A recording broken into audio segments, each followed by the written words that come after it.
we are going tufting today, which is, I don't even know what exactly it is. We're making a rug.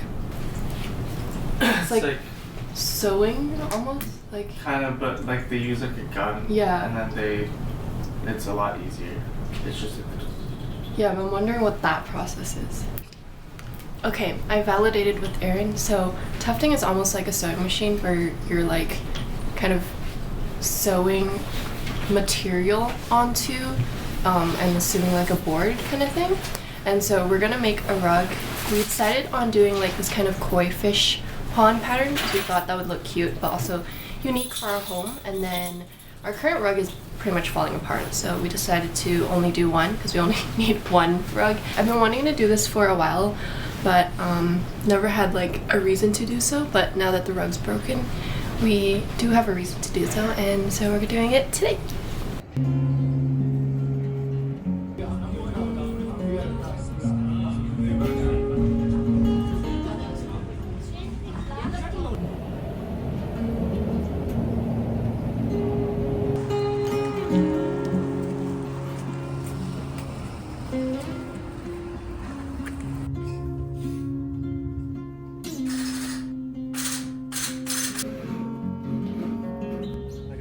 Like this. I don't see another more burgundy. And then you can see. I think it works. I didn't realize, but tufting is actually really difficult in the sense that it actually is quite manual. Your arms get really tired and heavy from holding the gun, and also you kind of have to like apply pressure when you're tufting, and so that was pretty tiring, especially since we chose a design that was a lot more intricate and we had to swap out a lot of different colors.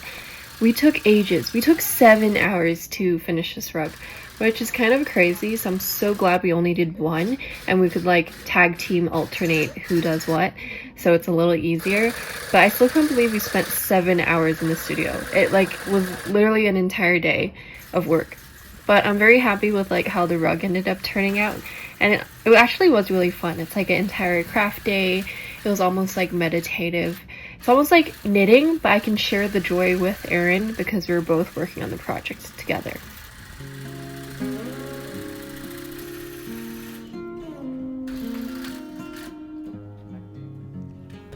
This whole part is supposed to be red, if I'm not mistaken.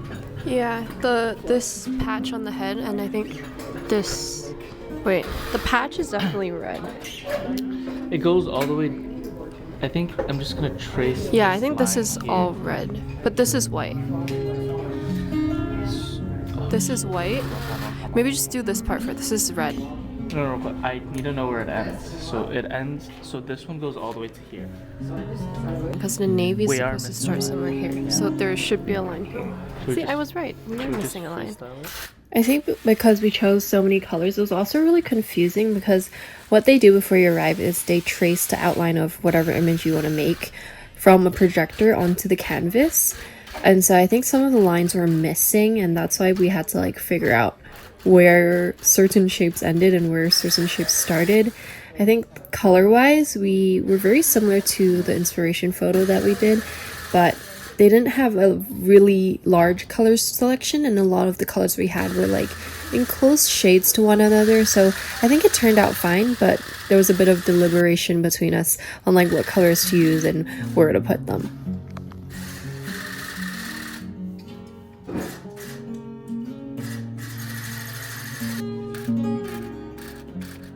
I think you're missing a patch, like there's a bit of this one you need to fill.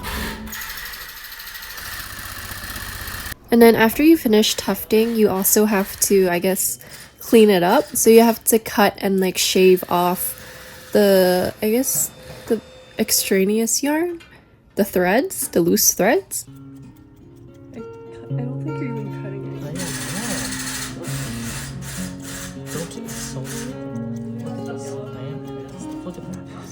And then we also noticed that our inspiration picture had layers to the grass, and so we were trying to shave layers as well, especially in the pond area. Is it wet? Trim. Oh. And yes, it is wet. I'm really happy with how it turned out. It feels like there's like a koi fish pond in our home, which is like super cute and unique. And it's also the perfect size. It like fits right under the table. It's also the final pages of my journal, and so here is my last journal entry in December 31st. Whoa, it's thick as heck. My 2025 journal is so thick. And then I took out my old journal, my 2025 journal, wrapped it up in a bow, and put my 2026 journal in. And if you haven't seen, I have a video where I set that up around a month ago, so you can check that out if you wanted to see how my system has changed.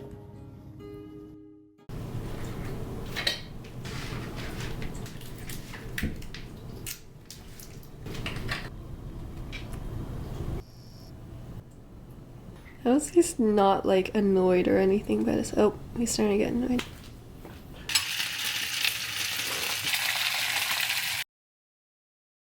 Happy New Year, everyone! So today's January 1st. We are planning to go skating today. I haven't skated in 6 months, which is crazy because I feel like I used to just skate every single day, and I hope I still know how to skate. I feel like I'm being a bit dramatic about this, but when I haven't been on the ice for a while, I feel like, do I even know how to skate? Like, am I still a figure skater? Who knows? But anyways, me and Erin are gonna go outdoor skating because that's what we like to do every winter, but we haven't done it this winter yet, and so we plan to go today. Hopefully there's not too many people, but we'll see. I was also organizing my journals last night, and look how thick my 2025 journal is. It looks like it's about to like burst from the seams in the back, and so I thought of this ingenious to tie a ribbon around it and just write 2025 there as a way to keep my journals, and I think it looks very cute like this. Sounds like a bound little present that I can open up and reread in the future. I did transfer my new system into my folio, and it looks so thin. It looks like it's about to like fall out because of how thin it is. Like, just compare the size of these two. But yeah, I just thought it was so cool to kind of see the physical manifestation of how much a year of memories can be.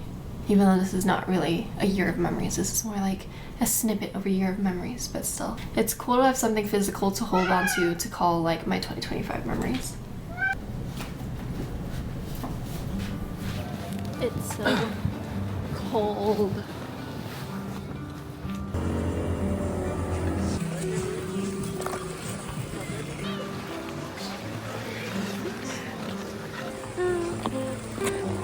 This is Erin learning how to do a crossover. Wow! I am home with a package, and if you know me well, you can probably already guess what this package is. What is it, Bubbles? Oh my god, yes, I love cards. This is so cute. Of course, I ordered a bunch of yarn during Boxing Day, and they finally arrived. So these are the drop snow that I need because I messed up my sailor slipper.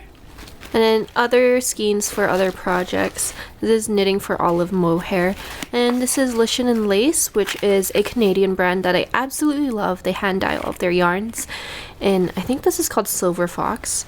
It looks really pretty, but I'm gonna have to wind it up.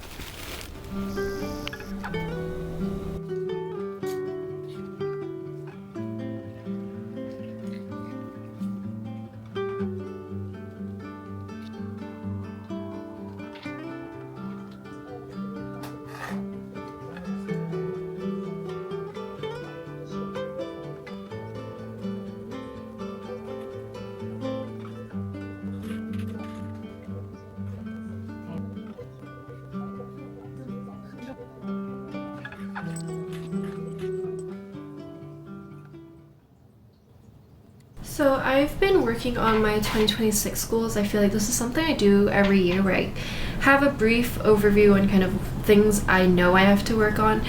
So I made an Instagram reel recently where I kind of talked about a few of these items, but I know not everyone follows me there, so I thought I'd share a few things. Since last year I've been working on my communication skills. When I say communication skills, I mean my ability to kind of express my emotions, especially my more, quote, I don't want to say negative emotions, but I guess the more difficult to handle and to manage emotions. I find myself a lot of times when I encounter kind of strong feelings such as sadness, anger, or just when I feel like I can't handle my emotions, I shut down and I kind of tune everyone away. And that's my way of trying to not hurt people, but I think a more healthier way to navigate those emotions is to communicate them and to be able to express them in a mature and adult way.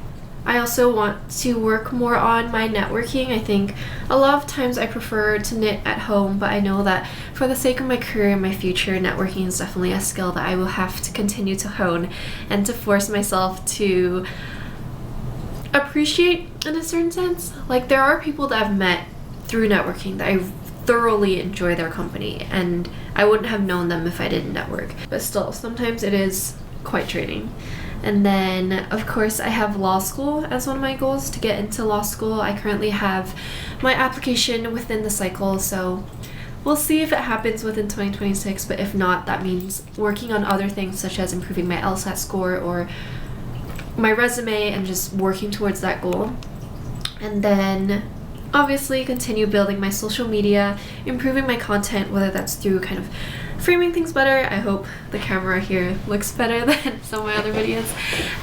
Improving my storytelling skills and just being more authentic and creating content that's meaningful to both myself but also to my community that I'm trying to outreach to.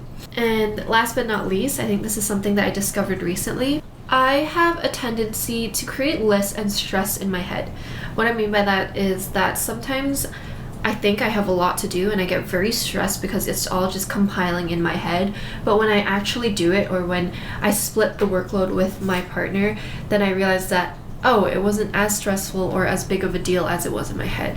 I think having that stress makes me a little more cranky and not fun to be around and just like in my head. So I think being able to identify when I'm kind of creating the stress for myself and it's not actually external stress, it's just stress that I'm creating for myself, identifying that and being able to sort of mitigate and chill a bit is something I'll definitely have to work on this year.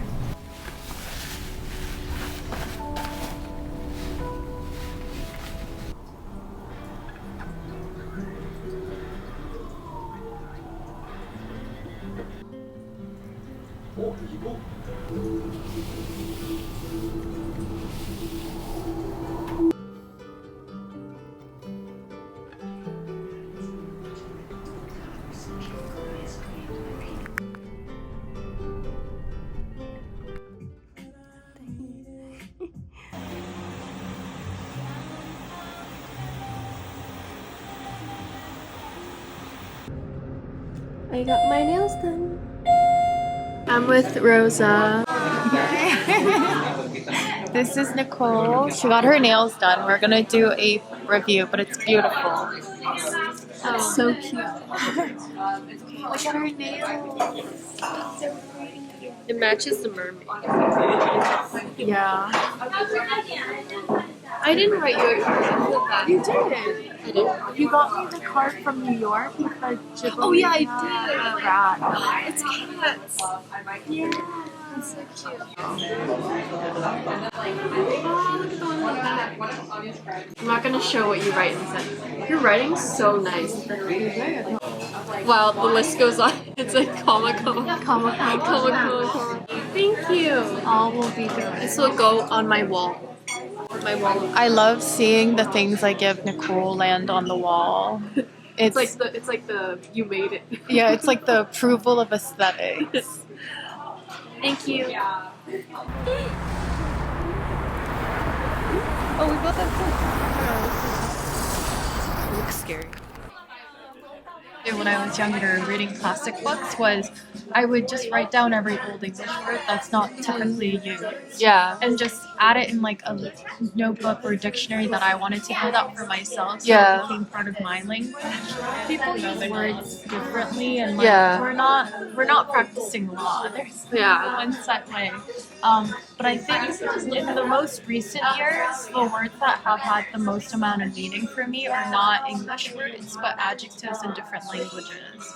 And so I feel like it's always fun introducing a foreign language, but also like a foreign word or feeling to someone else, especially someone who has so much meaning to you, because it almost becomes this like shared intimate experience and moment between the two of you, and Of like understanding each other through language. yeah, and like connection.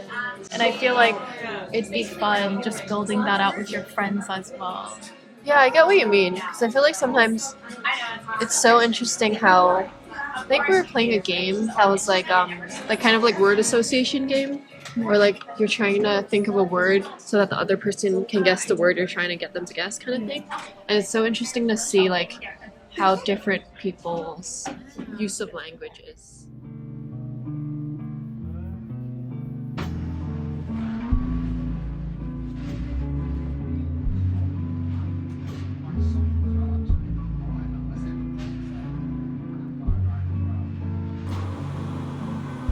Bennett, hey, stop! Oh my god, stop! Stop! Stop! Stop it!